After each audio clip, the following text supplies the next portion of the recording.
scratch a problem, what do you get? You get a solution. But you're reluctant to scratch it. You get used to it. So don't get used to it.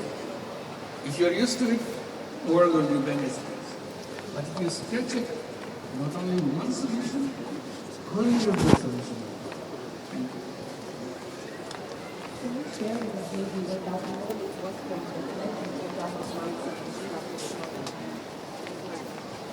It's a destitution in Bangladesh, poverty among many families. Here I'm teaching in the university, teaching economics. Economics is supposed to give you all the answers. I had no answer for those people right next to my classroom. Think that the chairs you see, there's a bamboo stool made of the weeds, made of the bamboo, beautiful bamboo stool. But you look at the person, the woman who's doing it, absolutely destitute, torn clothes, very shabby, very weak, but she's producing beautiful stools. So I can't and what she is. So I started a conversation with her. It was not easy, but finally I got to talk to her. The story is, she makes those stools, you think she'll be making a lot of money. So a trader from the town comes, buys her stool, and gives her the money to buy the bamboo for the next batch. And how much he gives her as a price for the bamboo stool? Very little. The reason? Because I'm giving you the money to buy the bamboo, so everything I control. And he makes the money. The person who gave all the skill on the labor, she doesn't make any money. She remains as poor as she is. Then I thought of something. I asked her, if I give you the money to buy the bamboo, then if you produce it, how much you can sell it for in the marketplace if you do it directly? She said she can double the money just by doing that. I said, okay, I'll give the money and you sell it and return the money that I give you. Then I give you more money so that you buy more bamboo, make it. She said, okay, I can do that. So I gave the money to her. Very small amount of money, $5. That's about the money that I gave. It changed her life because now she doesn't have to go to the trader to do that. She takes it to the market and sells it and gets a very good price. I realized that it's the same woman, same bamboo stool, with a little intervention, changes the whole thing. I said, there may be other women in the village suffering from that. So I took a student of mine, a woman, a girl student, because I cannot go to the women there. So a girl student to go around, find out who would fit into that category in the village. She came out with a list of 22 such women. And the total money needed was something like $30. Imagine that. So I said, okay, I give you the money. You go and give the money to them and say this story that I told you that you sell and give the money back, and I can give you more money so that you can produce more. And so that was the beginning of the whole thing. It was not a theory. It was a practical problem. You want to solve the problem. But I had no idea this will become such a big thing. Will become known as microcredit. That we are not thinking about any name at that. Create a bank out of it, because I'm one person. So if I'm there, they can get the money. If I'm not there, they don't get the money. So I said, why don't you set up a little office and call it a bank and do that? And that called it a Grameen Bank. And it became so famous. Someday it gets a Nobel Peace Prize, the bank itself. So that's the way it works. If it works for people, people respond very positively. So they had to fit into the problem that you see. And there are all the solutions are available. It's all in your head, all there. Simply you will never scratch it. So if you scratch a problem, you get the solution. It's a very profound anecdote, and thank you so much for sharing it. I think it also speaks to the importance of perspective. It's about the way we look at the challenges. You know, challenge can become opportunity, and the anecdote speaks to that. So thank you so much for sharing. I want to talk about resilience. So Bangladesh is a country that has witnessed environmental and economic crises, but has remained resilient despite experiencing these crises. How has your experience been shaped by that resilience, and how have you managed to withstand these crises and come back stronger? Human being as such is very resilient. They survive, they struggle, they don't give up. And the poorer you are, more spirit of struggling. Fight it out for yourself, for your children, to build the family, and so on. So it's built into the human being. Otherwise, human being will disappear. We have gone through history, so many problems. But we survived because we have that ability, strong will to survive. But if you put institutional support behind it, it multiplies. Your energy multiplies, your effectiveness multiplies. That's where our role comes. People who look from a distance and watch it and think of a way to get out of it. And I made it very simple for us, for students that I'm working with to do this. I said, always remember, for every problem, there are multiple solutions. Not one solution, many solutions. Our job is to choose the best. Otherwise, hundreds of solutions for the same problem. Some are very good, some are middle class, some are low, some less effective. One is very powerful.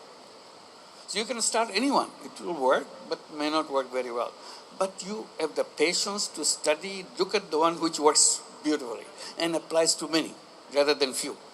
So that's our job, to look at the solution, batch of solutions, pick the one which works the best, and then follow it up.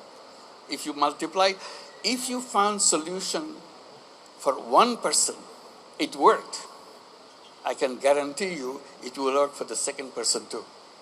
It will work for the third person too. So it's a very easy thing. All we have to do, find the first solution. Once you've done that, it applies to the whole world. Nobody is away from that because all are human beings. We did it in a remote village in Bangladesh, Jobra, where we started this little thing. Who knew someday in future it will be done in the United States? It's all over the United States right now, among many other countries. It's not just one country, many countries. But to see it happening in the United States, it gives a shockwave to people. What? They need this little money in the United States? They have poor people in the United States? There are lots and lots of poor people in the United States. You don't see them because government gives them subsidy. Government gives them a check to take care of yourself. So you hide the poverty. Many countries cannot afford to do that. They don't have enough money. Government doesn't have enough money to pay everybody to survive, so on. So you see that poverty very clearly. So some people thought, why don't we bring it to the United States? In 2008, they created called Grameen America. Everybody laughed. We don't need Grameen America. This is not Bangladesh. This is not a poor country. And the people who organized it, they said, no, it's not a poor country, but there are lots of poor people in the country. This is a rich country with lots of poor people. So that's what they did. Now, it is in 35 major cities in the United States. You name any city, probably this is one of those 35 cities. They have microcredit program addressing exclusively to women. Loan size starts with $500, $600, under $1,000. For them, $600 is nothing. But the poor person, for $600 changes her life. So we started there. It grew and grew over the years. Last year, we lent out over $1.5 billion in tiny, tiny, tiny loans all over the United States. And every penny comes back. So it's just an idea. First they said it worked in Bangladesh, it will never work in anywhere else. I said, why not? People are people. They need money. So it started another country, another country, another country. So global. Somebody said, we have to do it in the United States. I'll give the money. You come here, do it. I said, okay, we'll do it. And now it's all over the United States. I said last year, the total money that we lent out was $1.5 billion. If you go 4 years from now, our projection is it will be $5 billion a year. So fast it goes because everybody wants that money. That's it. For sure, and I think it also highlights the fact that it's really about, like you said, turning your ideas into actions, and oftentimes people can be dissuaded by pursuing their ideas because they don't believe they're going to turn into the next big Nobel Prize winning concept, but sometimes they do. And so we're honored to have you. But on that note, I also want to talk about specifically today's global climate, one that's dominated by fatigue. We're facing a series of complex, interconnected challenges, and youth can oftentimes feel like they don't have the agency or capacity to address these issues. So what would your advice be to youth? Just before we hosted you, Your Excellency, our youth ambassadors were on the stage debating how they can reconcile sustainable development and eradicating poverty. It's no a simple feat, but you understand, and as I'm sure you're aware in your experience, the complexities that underlie tackling two very complex issues. It can result in people feeling like they can't tackle either. So how do you restore hope for youth in tackling both of these issues and global issues at large? See, we are used to seeing things in the same way that we always seen it. We don't want to change our perspective. If you look at the problem same way over and over again, you'll see, oh, it can't be solved. All it needs, change your position. Look at it at some other angle, from different directions. And suddenly you see, oh, there is another way. You have a solution. Environmental problem is not created by nature. Nature didn't create it. We human beings created it. Because we are so happy doing the way we do things, ignoring what damage we are doing to the world, what damage we do to the nature. We continuously damage the nature. To give just one example, there are many, many, many ways we do that. One example, we created a civilization which is based on waste production. We all continue to produce waste. We are very skillful in producing waste. We created an economy which is a waste producing economy. They're always asking you, buy, buy, buy, buy, buy. You don't even think why I'm buying it. It's fun to buy. It looks good to buy. I enjoy buying. The more you buy, the most waste you create. You see, it's a whole economy is waste creating machine. Every day it's getting worse. It produces more waste than before. We promote creation of waste. Big sign is buy, buy, buy, buy, buy. New fashion. Fashion industry is nothing but force you to buy. You have a shirt? No, you need a different shirt, a different color, different thing, different cut. You don't need a shirt, but they force you to buy, not beating you up by always saying, oh, you look good. Then you buy. They're continuously bombarding you to produce waste. And you fall victim. Then they say, bargain, bargain, bargain. So you, again, they're trying to pull you to produce waste. Sale, sale, sale. Discount, discount, discount. All the trap to produce waste. And we are enthusiastically producing waste. You don't need it, you buy it. If you buy only what you need, you create a completely different economy. You don't produce waste. The waste is creating the problem. This world is becoming a graveyard of waste, will disappear. So what we are encouraging, just give me the opportunity that you raised the subject, we're always talking about creating a new civilization. This civilization that we have around us is a self-destructive civilization. Everything you do, dig a new hole to get into that hole. So we are not fixing it, we are making it worse every day. It's a self-destructive civilization. So in order for ours to survive, we have to create a counter-civilization so that we don't create those problems that we do right now, so that we can survive, we can live on this planet happily with the environment as our friend. Don't destroy it, protect it.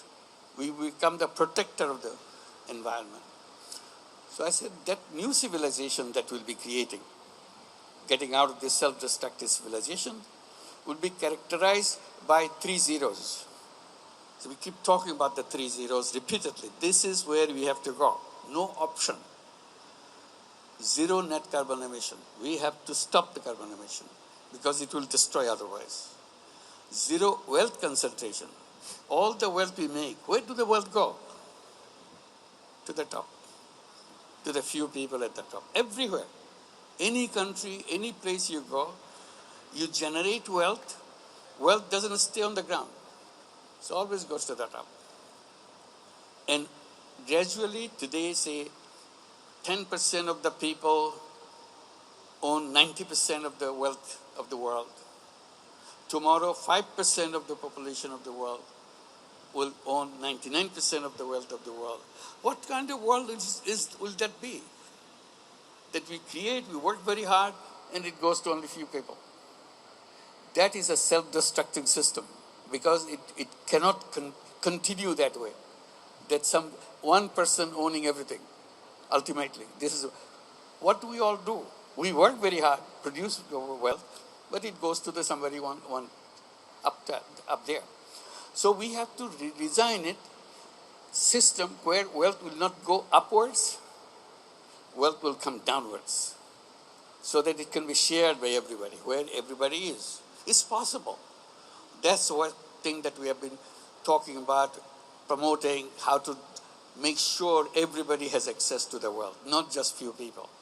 So we have to stop the wealth concentration. It will destroy us. So zero wealth concentration, zero emission, zero wealth concentration, and zero unemployment. Unemployment is getting worse and worse. And then comes the technology. We are so happy. AI is coming. What would AI do to us? No matter which way you look at AI, that will squeeze our space for working. Because everything will be done by the AI. It's cheaper, better, easier. No labor unrest. Don't worry about giving bonuses. AI doesn't ask for bonuses. They'll look at that. So very handy. So gradually people move in there. What happens to us as human beings? Surrender? Don't have anything? AI has taken place? So this is the direction we are moving. There are other problems that will arise because of AI that I will not go into it. But I'm saying that's not the path to create a new civilization. New civilization will not be a place of jobs. It will be a world of entrepreneurship. I keep saying every human being is born as an entrepreneur, not as a job seeker. It's an artificial thing to tell people you have to have a job. Nature has not done that. Nature has made human beings as entrepreneurs, as creator, as solving things, doing things, using their mind. Human mind is fantastic power. But if you take a job, you don't need your mind anymore. Because you just carry out the orders. Your mind doesn't have to work. But if you're an entrepreneur, continuously searching for ways to improve, something to do, and that's what human beings should be as an entrepreneur. And it's all good for women, very much. Because women always don't fit into office type, factory type jobs and so on. They are very good at entrepreneurial ability. They are smart, they can do things, and this is possible. Given the technology, it makes it easier for anybody to get involved with the entrepreneurship. So we are promoting that. 3 zeros, zero carbon, zero net, zero wealth concentration, and zero unemployment. Because we become real people who are entrepreneurs. We don't have to suffer through that. We have to create a civilization which will move in that direction. Then all these problems will not exist. Thank you. Thank you, Your Excellency. And on that powerful note, I now want to invite our Earth in a Summit youth ambassadors. They're a group of young leaders who are working on issues ranging from biodiversity to innovations in agriculture to ask some questions. And I'll start with Hussein Mohammed.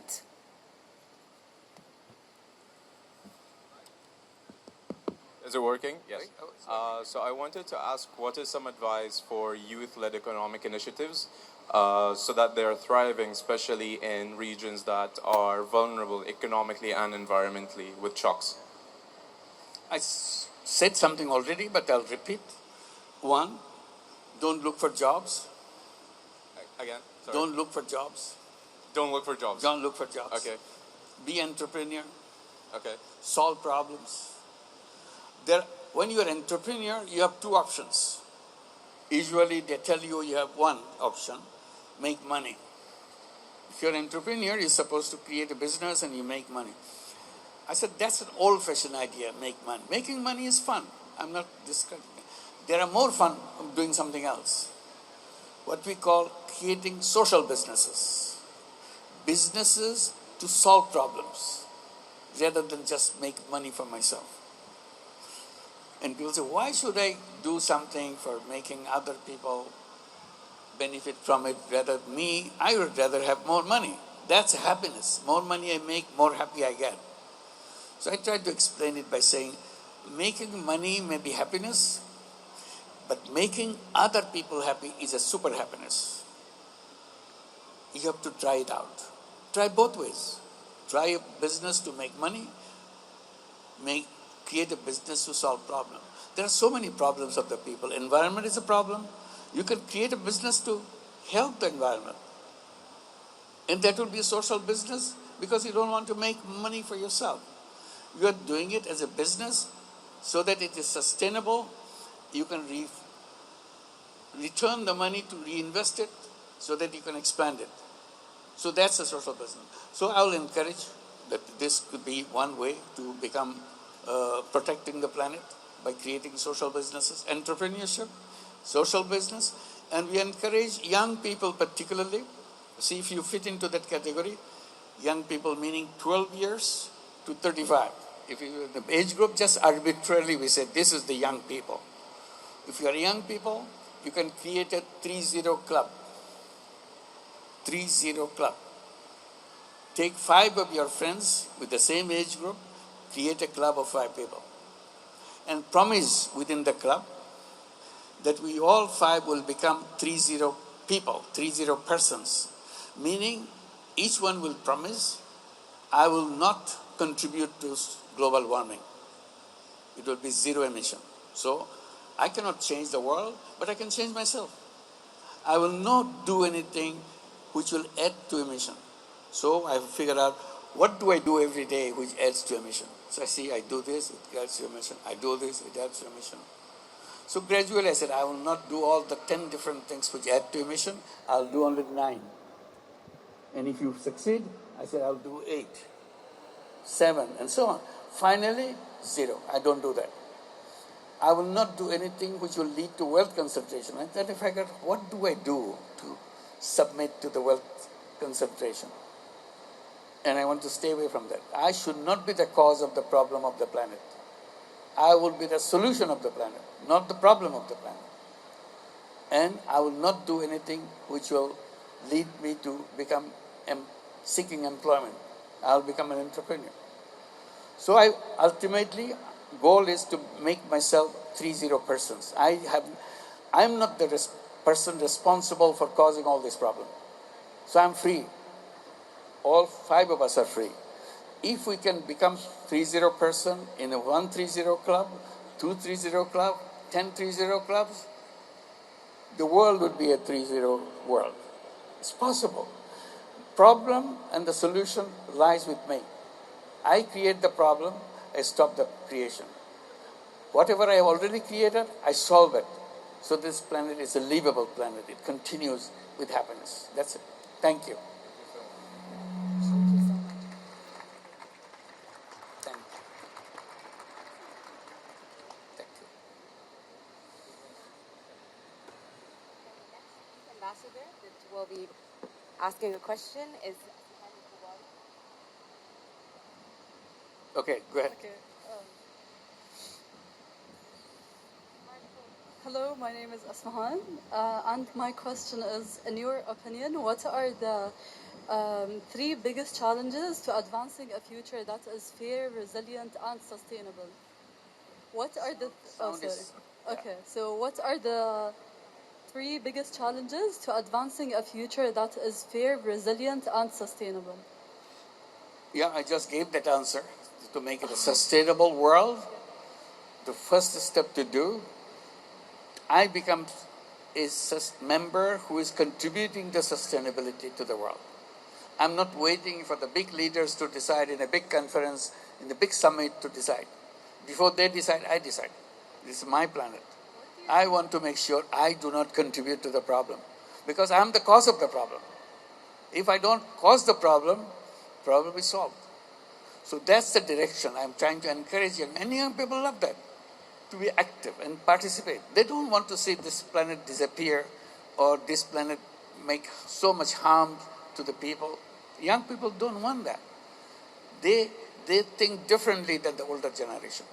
Older generation has different kind of ambition, different kind of vision for their future. But the young people want to be conscious. And they are, globally.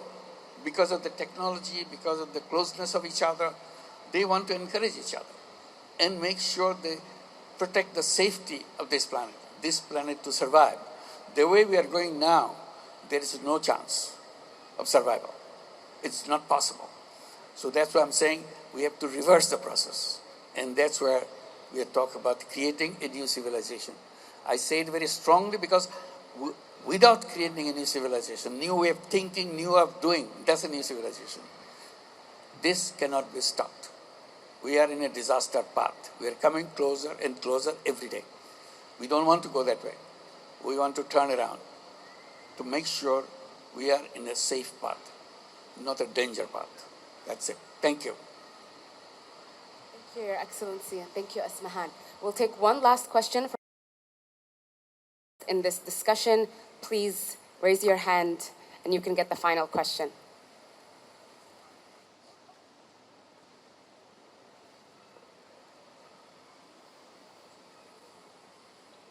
Hello, Professor. Hello. Hello. Hi, my name is Fatma Al-Maadid. I'm from Qatar University, from the Biotechnology Department. So this is quite relevant to me. And I'm sorry, I'm going to read, if that's okay. I just want to make sure I get everything. So I wanted to ask, you've shown how projects like Gamreen Shakti really empowered communities, try to build social businesses around things like restoration, sustainable farming, and things of the sort, especially in Qatar, where it's quite relevant in our experience. The question you raised, answer is exactly what we tried to do, achieve through Gamreen Shakti. It's a very simple idea. Bangladesh at that time, today there's electricity in the villages. When we did it some 20 years back, there's no electricity in the villages. So every villager, when the evening comes, turn on the hurricane lantern with the kerosene lamp. Kerosene lamp is the only way you can have lights.